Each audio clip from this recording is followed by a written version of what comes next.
Детелина Николова е на 54 години. Повече от 30 години живее и работи в Добрич.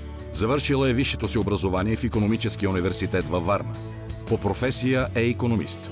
Кмет е на община Добрич от 2003 година. Омъжена, с един син и един внук.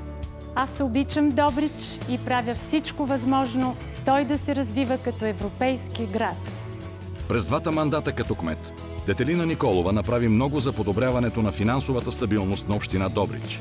Под нейно ръководство бяха осъществени европейски проекти за над 50 милиона лева. Благодарение на работата на Николова и нейния екип, беше направена мащабна промяна в инфраструктурата на общината. ГЕРБ каза не на популизма и заложи на реални действия.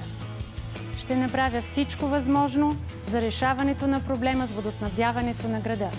Ще продължа развитието на инфраструктурата и благоустрояването в жилищните квартали на Добрич. Ще допринеса за създаването на по-добри условия за работа и живот. Знаете, че мога. Доверете ми се, за да продължим напред.